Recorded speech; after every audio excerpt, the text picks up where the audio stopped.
अस्सलामुअलैकुम, मैं हूँ अस्मा बेग। अपना पसंदीदा शो देखने के लिए हमारा YouTube चैनल सब्सक्राइब करें और बर वक्त मालूमात के लिए बेल आइकॉन प्रेस करें।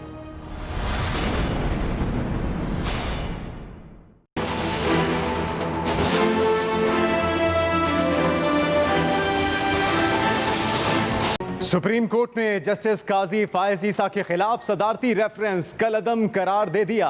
जस्टिस काजी फायज ईसा की दरखास्त मंजूर, जस्टिस फायज ईसा को जारी शोकॉज नोटिस भी कलअदम करार। सुप्रीम कोर्ट ने सुप्रीम जुडिशल काउंसिल में जस्टिस फायज ईसा के खिलाफ कार्रवाई भी रोक दी। FBI को जस्टिस फायज ईसा की अहलिया को 7 दिन के अंदर नोटिस जारी करने की हिदायत। मुख्तसर फैसला 10 रुकनी फुल कोर्ट बेंच के सरबरा जस्टिस उमर अता बंदियाल ने सुनाया। तफसीली फैसला बाद में जारी किया जाएगा। अदालत ने फरीकैन के दलाइल मुकम्मल होने के बाद आज फैसला महफूज किया था। अगर कानून के तहत कार्रवाई बनती हो तो जुडिशल काउंसिल कार्रवाई की मजाज होगी। सुप्रीम कोर्ट ने जस्टिस काजी फायज ईसा केस के मुख्तसर फैसले में कहा, जजेस के हुकूक का तहफ़्फ़ुज़ करना अदलिया की आज़ादी के लिए लाजमी है। इजाफी नोट में लिखा गया, कोई जज कानून से बालातर नहीं, जजेस को दीगर शहरियों की तरह बुनियादी हुकूक हासिल हैं। जस्टिस काजी फायज ईसा की अहलिया की हर जायदाद पर अलहदा वजाहत तलब। चेयरमैन FBI खुद रिपोर्ट पर दस्तखत करके रजिस्ट्रार को जमा कराएंगे। जस्टिस मकबूल बाकिर, जस्टिस मंसूर अली शाह और जस्टिस याहिया ने मामला टैक्स अथॉरिटी के पास भेजने की हिमायत नहीं की।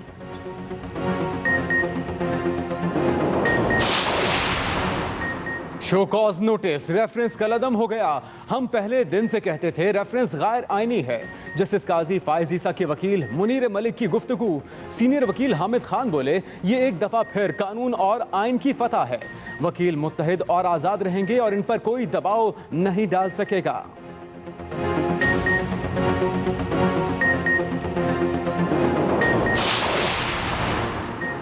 वज़ीर आज़म इमरान खान को जस्टिस काजी फायज ईसा केस से मुतालिक फैसले से आगाह कर दिया गया।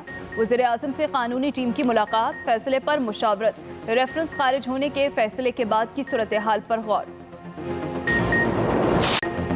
कराची, घुटकी और लाड़काना में बम धमाके, 2 रेंजर्स एहलकारों समेत 4 अफराद शहीद, कई जख्मी। घुटकी में रेंजर्स की गाड़ी के करीब दस्ती बम धमाका हुआ, 2 रेंजर्स एहलकारों समेत 3 अफराद शहीद, 2 जख्मी हो गए। कराची के इलाके लियाकताबाद 10 नंबर के करीब भी दस्ती बम से हमला। इब्तदाई तफ्तीश के मुताबिक नामालूम हमलावरों ने पुल के ऊपर से बम फेंका जो कॉलेज की दीवार के करीब गिरकर फटा। एक शख्स जाँ बहक। रेंजर्स एहलकार समेत 8 अफराद जख्मी हुए। लाड़काना में क्रैकर हमले में कोई जानी नुकसान नहीं हुआ।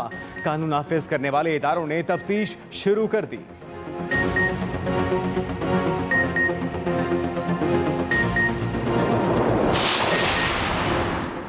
दहशतगर्दी को किसी सूरत बर्दाश्त नहीं किया जाएगा। बिलावल भुट्टो जरदारी की सिंध रेंजर्स पर दहशतगर्द हमले की मजम्मत।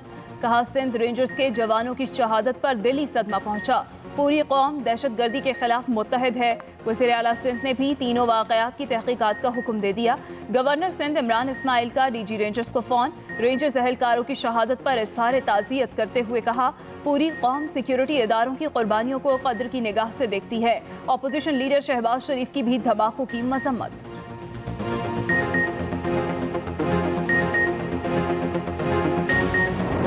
दफ्तर खारजा कहती हैं, मकबूजा कश्मीर में खवातीन भारतीय अफवाज की दरिंदगी का शिकार हैं। 10 साल में भारतीय फौजियों ने 11,000 खवातीन। सलामती काउंसिल में भारत को वॉक ओवर नहीं दिया। भारत के मुकाबले में इलेक्शन लड़ सकते थे लेकिन हासिल कुछ ना होता। वज़ीर ख़ारजा शाह महमूद कुरैशी का सेनेट इजलास में इज़हार ख्याल। कहा, हमारा काम भारत को बेनकाब करना है, वो करते रहेंगे। आज भारत तन्हा हो रहा है। नेपाल, भूटान और श्रीलंका भी भारत के खिलाफ हैं। अफगानिस्तान भी सोच रहा है कि अमन व अमान में रखना भारत डाल रहा है। वज़ीर ख़ारजा ने भारत को खबरदार करते हुए कहा, हम तुम्हारी गीदड़ भपकियों में नहीं आएंगे।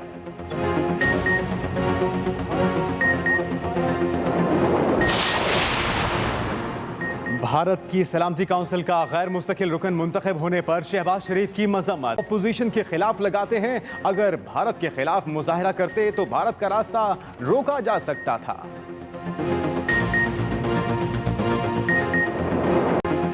मुल्क में कोरोना मुतासरीन की तादाद में मुसलसल इजाफा। 24 घंटों में 4,944 नए केसेस।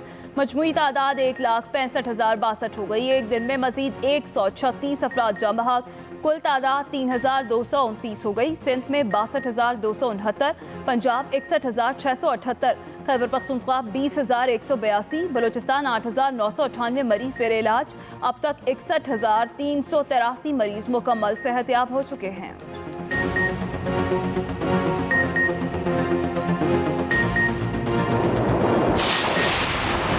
कराची में कोरोना वायरस का फैलाव रोकने के लिए स्मार्ट लॉकडाउन का पहला रोज पुलिस और जिले इंतजामिया ने मखसूस इलाकों को बंद करा दिया।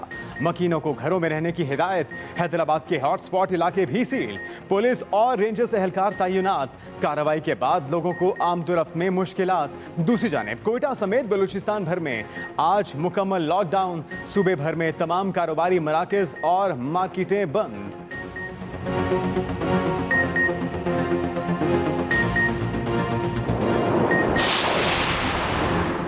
चीनी इंक्वायरी रिपोर्ट के खिलाफ हुक्म इम्तना का मामला।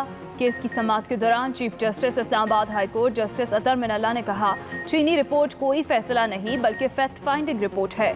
ये रिपोर्ट सिर्फ वफाकी हुकूमत के लिए है। अदालत की शुगर मिल्स एसोसिएशन के खिलाफ कल तक कार्रवाई न करने की हिदायत। अटॉर्नी जनरल को कल अपना मौक़िफ़ पेश करने की हिदायत कर दी।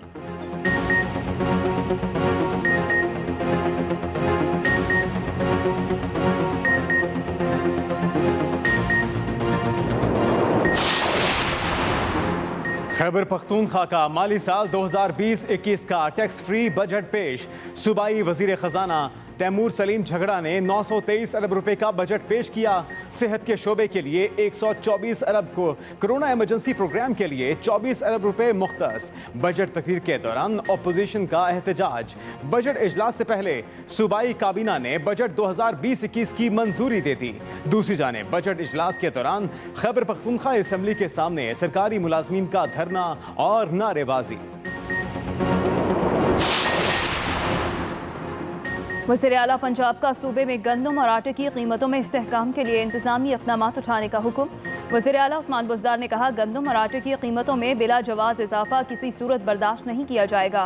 कीमतों को खुद मॉनिटर करूंगा। प्राइस कंट्रोल मजिस्ट्रेट आटे की कीमतों में बिला जवाज़ इजाफा करने वाले अनासर के खिलाफ कानून के मुताबिक कार्रवाई अमल में लाएं।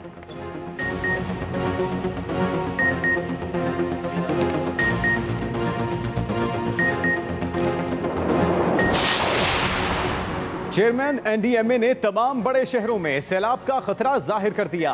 Chairman NDMA lieutenant general Mohammad Afzal का कहना है कि हर साल मानसून की बारिशों से सैलाब का खतरा रहता है। कराची, लाहौर, गुजरांवाला, रावलपिंडी, हैदराबाद में इकदाम किए जाएं।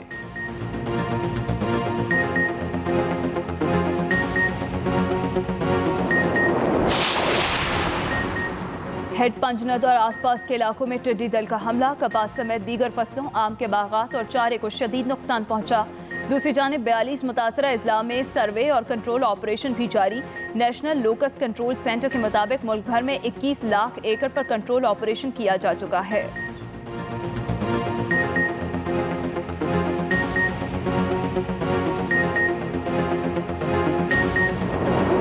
दुनिया भर में कोरोना केसेस की तादाद 85,78,000 से तजावुज कर गई। हलाकतों की तादाद 4,56,000 से जायद। चीन और जर्मनी का नए केसेस के बाद लॉकडाउन के लिए नए इकदाम का फैसला। अमरीकी रियासत टेक्सास 1 लाख से जायद मरीजों वाली छठी रियासत बन गई। भारत कोरोना से मुतासरा चौथा मुल्क बन गया। बांग्लादेश में भी मुतासरीन की तादाद 1 लाख से बढ़ गई।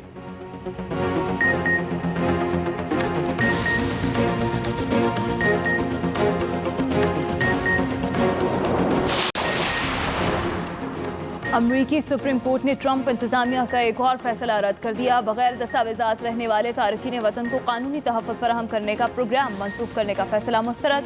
अमरीकी सदर ने ट्वीट किया कि आपको लगता है सुप्रीम कोर्ट मुझे पसंद नहीं करती। मजीद जजेस की तैनाती का इंदिया भी दे दिया।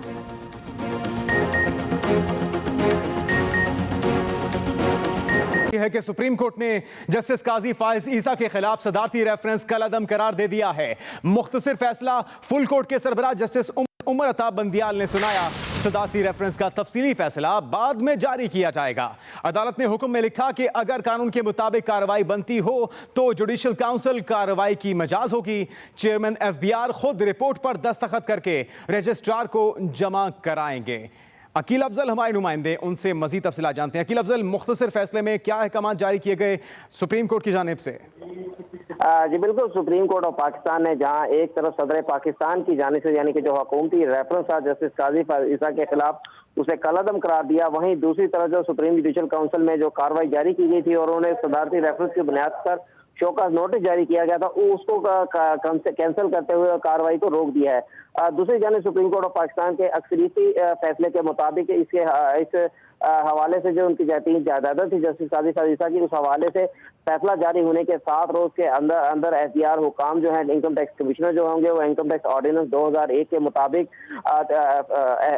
जस्टिस काजी फायज ईसा के अहले खाना को नोटिस जारी करेंगे, जिसके ऊपर वो उनके अहले खाना फौरी तौर पर जवाब जो है एफबीआर हुकाम को देंगे, जिसके बाद उन्हें जाती हैसियत में भी सुना जाएगा। और इसके बाद 60 रोज के अंदर सुप्रीम कोर्ट के फैसले के मुताबिक एफबीआर इनकम टैक्स कमिश्नर को फैसला करना होगा और 75 रोज के अंदर उस फैसले की रिपोर्ट जो होगी वो सुप्रीम जुडिशल काउंसिल के चेयरमैन को भिजवाई जाएगी।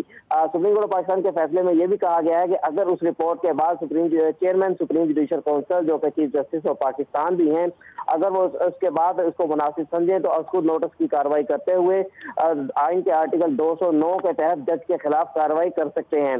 दूसरी जानब अदालत ने अपने फैसले में यह भी कहा है कि अगर जस्टिस काजी फायज ईसा के अहले खाना कानून के मुताबिक अगर कमिश्नर के फैसले से मुत्तफिक ना हो तो वो उस पर जो भी कानूनी फोरम होगा उस पर भी अपील फाइल कर सकते हैं।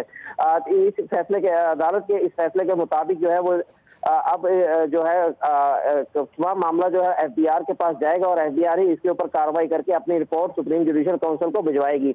दूसरी जानिब सुप्रीम कोर्ट ऑफ पाकिस्तान के 3 जजेस जस्टिस मंसूर अली शाह, जस्टिस याहिया अफरीदी और जस्टिस मकबूल बाकर, उन्होंने ये मामला इनकम टैक्स हुकाम को भेजने के मामले पर मुखालफत की है और अपने इजाफी नोट में कहा है कि जजेस के आला अदलिया के जजेस को भी जो हुकाम जो दीगर आईनी हकूक हासिल है, तमाम आईनी हकूक जो कि आम शहरियों को हासिल हैं वो सुप्रीम कोर्ट ऑफ पाकिस्तान के जजेस को भी हासिल हैं।